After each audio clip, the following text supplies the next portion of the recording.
Hi, this is the modification to the gearbox differential oil seal. At the moment it's just a scroll. You can see it down there, and this one is the scroll is actually very worn, so the bearing must have been knackered in this. What I've done is I've cleaned up this surface here and here, and to make it more precision, and I've made a precision washer with an oil seal in it, and that will go into there. And if you look at it carefully, there's about 0.1 of a millimeter gap between my precision washer and the bit that contacts the bearing. Now the issue is the depth of the thing that mates with the tapered shaft. I don't know exactly what length that is. So what we'll do is we'll fit this, put Loctite on these parts so that they can be taken apart again. We'll fit the tapered and Woodruff keyed shaft, and if it contacts this oil seal, then we'll have to shave a wee bit off that. But otherwise, this is a reasonable solution to the oil seal problem on the differential. Made up this special tool to hold the flange and to apply pressure to the pinion. The fit on the truncated drive shaft is so good that slightest tightening up of that, you require a puller to take it off. This is a top hat flange, and I've removed 2 millimeters from this surface here with a carbide cutter on the lathe.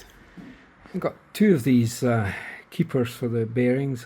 Got this one here and that one there. This is the original one from the axle and fits perfectly. This one here, there's nothing wrong with the thread, but the thread diameter is 1 millimeter bigger.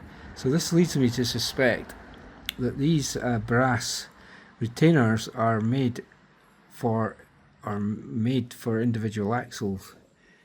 Either that or there's been a variation, because 1 millimeter change is quite a lot. Now that I've removed a couple of millimeters from the top hat flange, I've now got clearance between that and the oil seal just.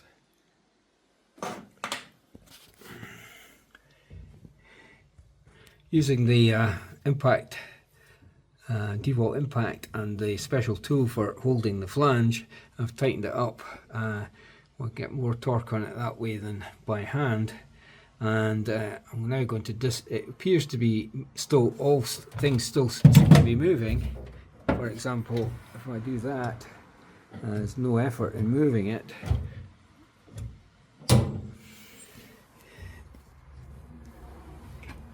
Using the extractor part of the special tool, I'm now able to remove that flange, and we'll see what damage there is to the oil seal.